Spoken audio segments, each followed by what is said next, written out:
Alright, in here is a custom one-of-a-kind smartphone, and quite a bit more. So we're going to get this bag open, and inside we have got a ton of stuff.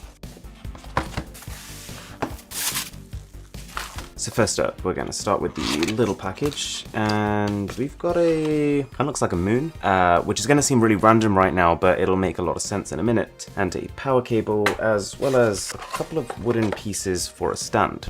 Right, how do you actually... Doesn't come with any instructions. Yeah? Okay, so little moon setup, and as well as the custom smartphone, which I'm going to come to, there are two more smartphones that we've got, and these are devices you may well have seen before, but I've been really wanting to get them in and test them in detail myself.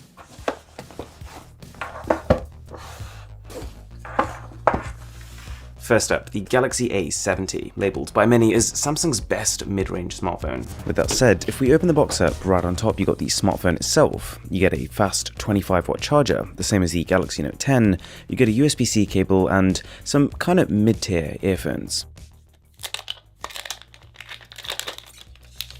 So, at around $400, this is actually not one of Samsung's more expensive phones, and with that in mind, there are three things that stand out. It's got a massive 6.7-inch Super AMOLED display, an equally hefty 4500 mAh battery, but possibly the most surprising is that it has this whilst not feeling particularly bulky.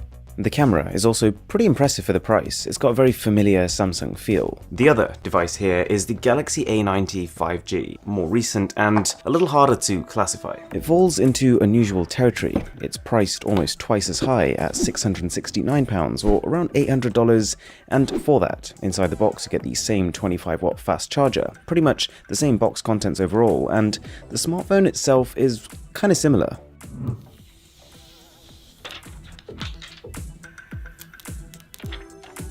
That said, there are three things that I think make it stand out. It's not a cheap phone, but it is one of the most affordable 5G smartphones out there. And that 5G is only possible thanks to the Qualcomm Snapdragon 855 chip, which is quite a significant upgrade to the mid-range processor found in the A70. It's got the same large display and 4500 mAh battery, but the camera has been upgraded to 48 megapixels and takes noticeably better images. Plus, we've also got a new finish, and it's kind of unusual. The glass on the back is split into 4 sections, but in a non-symmetrical way, with only the bottom half giving off this rainbow hue in the light.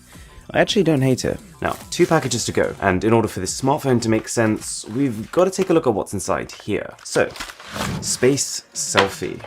Long story short, this year is when Samsung celebrates the 10th anniversary of its Galaxy S series, and that coincides with the 50th anniversary of the moon landing. And so this entire unboxing experience is kind of a celebration of that. And the idea is that Samsung has sent a Galaxy S10 5G into space, and they want people to submit selfies of themselves so that they can put it on the screen of the Samsung and get another camera to take a photo, with the stars in real time as the backdrop. And this is clearly an important campaign for them, otherwise they wouldn't have done all this. This says, "Welcome to mission #SpaceSelfie, humanity's ultimate act of selfie expression. Our only question for you is, how will you take yours?" And they literally have a display, even with a hole punch up there to show that it looks like the Galaxy S10 5G, just to read the message. That's kind of cool, I've never seen that before. There's also this, I don't actually know what this is. So this is just like an invitation. It's just telling me when it's happening, where it's happening, and that I could RSVP if I wanted to attend it. And now for the device itself. And this is kind of exciting because I'm strongly considering switching to this phone. You'll see why in a minute.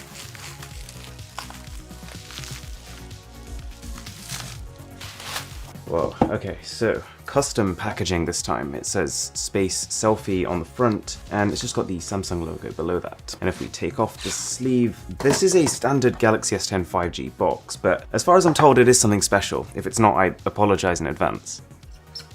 Whoa, okay, so right on top is the phone, and I haven't seen this before, but I'll come to that in a second. We've got the standard 25-watt fast charger. We've got a USB-A to USB-C adapter, which lets you transfer stuff from your old phone, the USB-C cable for data transfer, as well as something I really like that's packaged with these phones, AKG earphones. Alrighty, so the smartphone itself, and take off the sleeve. you will see that we've got a custom engraved Space Selfie S10 5G, and it actually says Mr. Who's the Boss on it. It's in the crown silver color, which I haven't actually seen before, and it's actually kind of matte, which I like. The S10 5G I've been using is glossy, a little bit more prone to fingerprints, and just generally isn't as grippy. Right, so two things. Firstly, I'm going to actually send off a Space Selfie just to see what happens, and secondly, this is actually a really good opportunity to tell you why no phone in the last 6 months has actually made me switch away from the S10 5G. So I went to the site that they've set up for this campaign, I filled in my details and thought, okay, we're doing a Samsung thing, we might as well use a photo taken on a Samsung phone. And done. They've said I'll get the final result on the 31st of October, and so if it's any good, I'll put it on Instagram. I don't really know what to expect, but if you're curious, then do follow along and I'll keep you updated. Now, this phone, I've been using an S10 5G as my main phone for over 6 months now, and I realize 6 months is not a long time to have used a phone, but for me, because this is my job, and because I get to test so many phones, it's actually rare that in this much time I didn't find a single phone that I would rather use. It boils down to this. The S10 5G has very little missing. In fact, I'd go as far to say it's still one of the most complete devices out there. I was ready to switch to the OnePlus 7T Pro, but when it came out, it turns out it was super similar to the 7 Pro, and battery life was a bit of a worry. It's a similar story for the Pixel 4, but if you see my hands-on video or camera comparison, then you might know I wasn't hugely impressed by that thing, and having an ultra-wide camera has kind of become a deal breaker for me.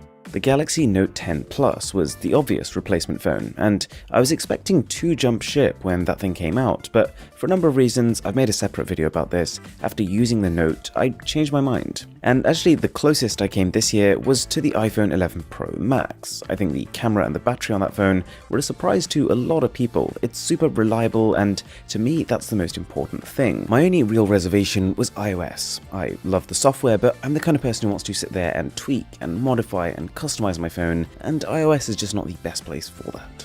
So this wasn't sponsored, but it was only possible thanks to Samsung for their Space Selfie campaign, Qualcomm for the A90 5G, and Carphone Warehouse for the A70. So massive thanks, and if you enjoyed this video, I'm going to leave a link for the Pixel camera comparison, as well as a bunch of other smartphone news, which I think you'll find interesting. So thanks a lot for watching, and I will catch you in the next one.